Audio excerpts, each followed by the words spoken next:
ത്രിയേക ദൈവത്തിൻ്റെ തിരുനാമത്തിന് മഹത്വം ഉണ്ടാകട്ടെ. കർത്താൽ പ്രിയ സഹോദരങ്ങളെ, ബൈബിൾ ക്രൗൺ പ്രതിദിന പ്രശ്നോത്തരിയിലേക്ക് നിങ്ങളെ എല്ലാവരെയും കർത്തൃനാമത്തിൽ സ്വാഗതം ചെയ്യുന്നു.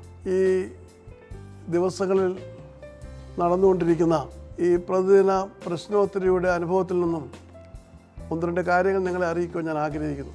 ചില സഹോദരങ്ങൾ ആദ്യത്തെ 1 മണിക്കൂറിനകം മറുപടികൾ കണ്ടുപിടിക്കുവാൻ കഴിയാതെ വരുമ്പോൾ അന്വേഷണം നിർത്തിവെച്ച് പോകുന്നതായിട്ട് എനിക്ക് മനസ്സിലാക്കുവാൻ കഴിയും. എന്നാൽ ഞങ്ങൾക്ക് മറുപടികൾ 5-6 മണിക്കൂറുകൾ കഴിഞ്ഞ് ലഭിക്കുന്നുണ്ട്.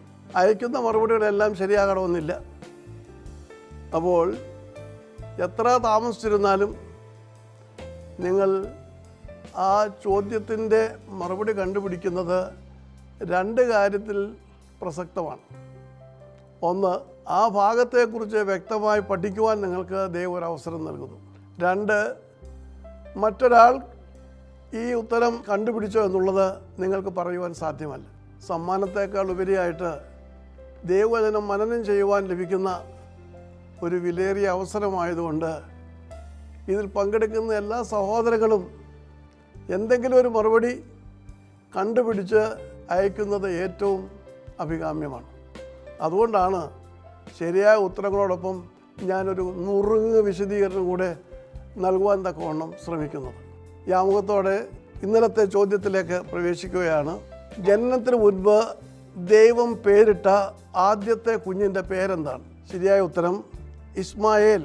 ഉൽപ്പത്തി പുസ്തകം 16-ാം അധ്യായം 11-ാം വാക്യം. ഭൂമിയിൽ കുഞ്ഞുങ്ങൾ ജനിക്കുന്നത് മനുഷ്യൻ്റെ കഴിവുകൊണ്ടാണ് എന്നൊക്കെയും ധരിച്ചു വച്ചിരിക്കുന്ന അനേകരുണ്ട്.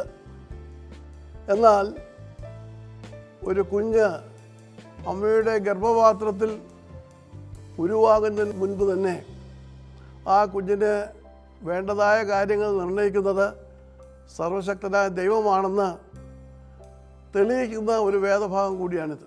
തിരുവചനത്തിൽ അനേക കുഞ്ഞുങ്ങളുടെ ജനനത്തിന് മുൻപ് ദൈവം അവർക്ക് പേരിട്ടതായിട്ട് നാം കാണുന്നുണ്ട്. അവരെക്കുറിച്ച് തൻ്റെ ലക്ഷ്യങ്ങൾ എന്താണെന്ന് പറയുന്നുണ്ട്. അപ്രകാരം തിരുവചനത്തിൽ കാണുന്ന ദൈവമിട്ട ആദ്യത്തെ പേരുകാരൻ ഇസ്മായേലാണ്. ഇന്നലത്തെ വിജയി.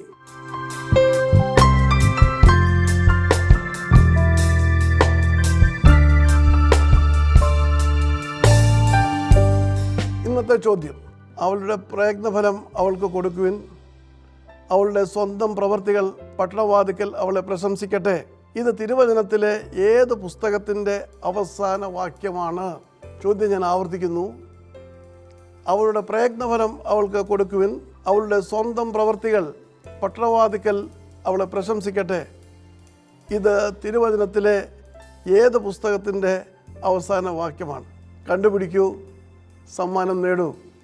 ദൈവം നമ്മെ അനുഗ്രഹിക്കട്ടെ. താഴെ കൊടുത്തിരിക്കുന്ന വാട്സാപ്പ് നമ്പറിൽ നിങ്ങളുടെ ഉത്തരങ്ങൾ അയയ്ക്കുക.